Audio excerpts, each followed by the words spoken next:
Hi, I am so excited to be talking about our next. This book that's coming up now is called Never Give Up, Stories of Perseverance. And have you ever felt like just giving up, quitting, throwing in the towel, and just starting all over? I've felt that many, many, many times in my life. I'm excited to bring up our next guest here as Kinga Hipp.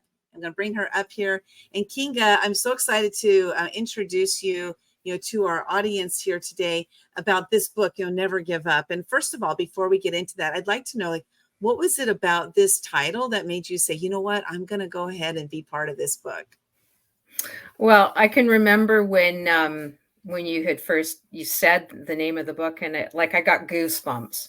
I'm getting Oh, goosebumps again, and it just completely resonated with me. I mean, I have a story of trying not to give up. So yeah, no, it totally. I think it was just I got goosebumps, and I just resonated with it. I love that. Yeah. Sometimes the goosebumps, we listen to them and sometimes we don't. And so if you can remember back to that day that you were experiencing those goosebumps for this title, what was it that made you say yes? Because sometimes again, we will take action, yes, and sometimes we take action, no. So do you know what it was about that made you say, you know what, I'm going to go and do it? Yeah, I think that for me, I thought, you know what, I've always wanted to maybe dabble in writing, and I sort of want to get my story out there a little bit. And it just seemed like that moment when you brought that up, I went, I think this is it. And I tend to go with those kind of feelings, like it what you call intuition or whatever. Mhm. Like I just felt this, like I felt like it was just the right thing to do at that time. Yeah. So that's why I That's go I awesome. go on my goosebumps. Yeah. I go on my goosebumps. I That's go on good. my goosebumps. Yeah. Now, have you always been that way, or is this something that's been a more recent development? Like, have you lived your It life that way?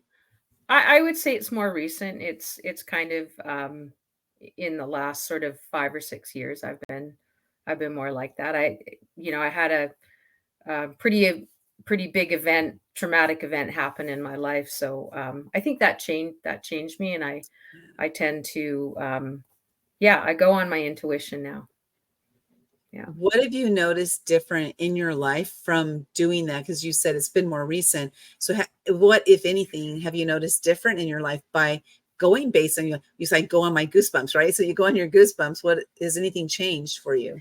Oh, for sure. I find that now and I guess you could call it a gut feeling too. Like I really do, I find that if I listen to my gut or my goosebumps or my intuition, it's guiding me in the path that I need to go. It's guiding me in the right direction. And I feel that because I go on my intuition more, I don't sort of I let my heart and my gut sort of guide me. I make seem to be making more right decisions. Ooh, that's good right there. Mhm. Because if we tend to listen to our gut, the goosebumps or whatever it is that we want to call it, we tend to listen to that. Things do more fall into place. That's one thing I've noticed for myself as well. I didn't start really trusting my intuition until I was probably about age 57. Much later in life, and I I'm not sad that it took that long, but it sure would have been nice if it didn't take that long.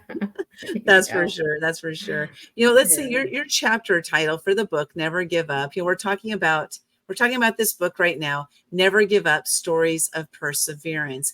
And your chapter in that book is titled From Great Grief, Great Joy Can Come. So I would love for you to share with us, like, what is the title of that chapter about? And then share a little bit, like, without giving everything away, just a little snippet into your chapter. Um, okay. So I have experienced great grief, which was, as I sort of mentioned, about 6 years ago. Actually, five and a half years ago.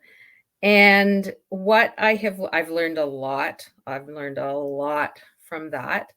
Um, but one of the many things, and is I have realized, because I have experienced great grief, but from that you can experience joy. I call them joyful moments. but I sometimes think that when you experience something so low, I guess it is, from having such great grief, then I don't know how the wording, but then you can experience something so much greater on the other side. And that's what I found. I find that now I can find great joy from some things, yeah, from some experiences. So yeah, it's been a long road, and I continue to learn, and I seek joyful moments. Oh, I love that. Joyful moments. That's good. And so, what came to mind for me is when you were mentioning that, immediately my brain went to guilt, like guilty conscious, guilty feelings. Because when we're like, there's a, like you, 'cause you mentioned from great grief, great joy can come. And so, when we're experiencing grief, and then sometimes, like we see some people experiencing the joy through that grief, and or that the result from it. And so do you feel, I'm going to use COVID as a great example, because when COVID first came around, we got the shutdown orders, all over the world, and it went into, like, the world went into a sort of grieving period. And I don't know about you, but I experienced some really great things during COVID. And I used to say at the very beginning to myself, I never said it out loud, but I say to myself, is like, thank God for COVID, because this has happened, like this amazing thing that has come of it. So the joy I experienced through the COVID experience, instead of a grief experience, was different, that I had been hearing. But in the meantime, I mean, later I started hearing about other people talking about what great things came of COVID. For me, I started feeling guilt. So, question here is, like, during grief, when you can experience joy out of that, the joyful moments, do you ever feel any guilt related to that? And if so, how do you work through that? Well, that's definitely certainly, and even now, but certainly more early on. You would have, like, you'd laugh at something. I would laugh at something, and I'd be going, "Oh, I shouldn't be laughing. I should be sad. I don't. I shouldn't be laughing." And I definitely and you and I felt guilty. I definitely, and I think that it just took time, and it's almost like there's a battle within me going, "Okay, I need to feel grief because I can't feel joy. But oh, I'm enjoying myself. Oh, but I shouldn't." And it was kind of like this internal sort of struggle of trying to not get over grief, because I think I'll always live with grief, but you can live with grief. And as my title, or my chapter title, says, is from great grief you can experience great joy. And so it's been just a learning experience, and it's the internal turmoil. It's like talking myself into, it's okay to feel good, to feel good. I mean, I should be able to feel good all the time. I mean, like everybody, I don't feel good all the time, but that's not because necessarily because of grief. It's just the world we live in, or the world I'm living in. So yeah, I work very hard at not feeling guilty. It's a continuing process. Yeah, and I love how you mentioned that, because you said, I'm feeling, but I shouldn't. I'm feeling this good, but I shouldn't. And that's something that society has placed in us, right? That and we've even, there's books out about it, there's movies out about it, about how to grieve, and that grieving has a, like, a 7-step process. I don't know the numbers, but has a Yeah. this many step process, and you have to go through it in this order. And it's curious to me, because when I experience grief, I don't go through that process. I go into more of a, like, a logical mind. And I'm not saying that is, the process isn't logical, but for me it's not logical. It's illogical, just like Spock. Yeah. Yeah, right. but Yeah. but for me, that going through a certain process, it doesn't work for me. I figured out what works for me. And that's one thing too, is that our grief we experience in different ways. And so, and I love how you said that it that you look at that and you can say, I'm feeling joyful and I shouldn't be, but then realizing that it's okay, it's Hmm. perfectly okay. to It feel is joyful okay. over something. Like, let's Yeah. celebrate people. Let's celebrate their Yes. lives. And yeah. So, Yeah. Yeah. so anyway, with that said, oh my gosh, I can't believe we're almost done. This is crazy. Okay. So I wanted to talk about like how people can connect with you, and they can find you on Instagram, which is your favorite, right? You're over there on Yeah. Instagram doing more Yeah. pictures and stuff. So go to Kinga Hipp, KINGAH Yeah. 222 for the TV show. This is a shout out to us oldies, and that's Room 222. We were talking before we got on here, Awesome. Yeah. talking about Room 222, and that's how the Yeah. 222 came about, which I was like, is that your birthday? And she says, no, it's from that TV show, which I love how creative it was, that how you came up with that.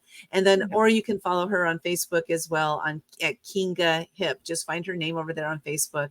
And so Kinga, what is one thing that you would like the readers to take away from reading this book, Never Give Up? I think the one thing I want people to take away from reading this book is that it is true. And for me, it's like through great grief, you can get out of it. You don't have to, you can get through difficult times, and just to persevere, you can do it. We can all do it. It's just give yourself time, give yourself a hug. And that's kind of it. You can do it. We can get through it. You That's can about do it. it. You You can can do do it. That's right. Yeah. Exactly. I love it. Well, I want to thank you Yeah. so much for participating in this book and sharing your message and your story. And remember, everybody, that from great grief, great joy can come. And so it's up to us to decide to move into that state of joy. And so this is something that you can do. You can get a copy of this book at actiontakerspublishing.com/never. That's actiontakerspublishing.com/never, as well as a lot of our authors have given away free gifts. So go cash in on those free gifts. And thank you so much for being here, being part of this, Kinga. Really appreciate you for everything that you're doing. Thank you, Linda.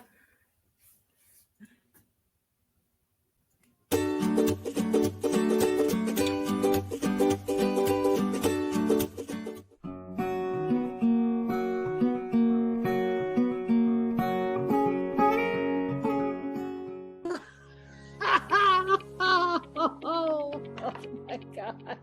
She literally fell off her chair. I love working with action takers publishing because they do take action and they're inspiring. So I want to take action because they want to take action. And there's this beautiful balance of Sally and Linda and I guess the team behind the scenes. I don't know. I never see them because they're behind the scenes. But, they just balance so wonderfully. It's like this fabulous marriage or something that, it just like works. And it feels a little bit like coming home because, they're wonderful and supportive and nurturing. But then there's also this kind of excitement that's always going on underneath. Like, let's do this. Let's go. Let's get it out on time. Let's get, bestseller. And that is kind of intoxicating. This, if you're feeling ambitious, I guess, if you're not, then it might be annoying. But anyway, it's fabulous. And it's beautiful. And it's worked for me like magic. It's been just magic working with action takers. And I am forever grateful that we crossed paths. I don't even remember how it happened, but I am so, so grateful. And I would recommend you guys to anyone.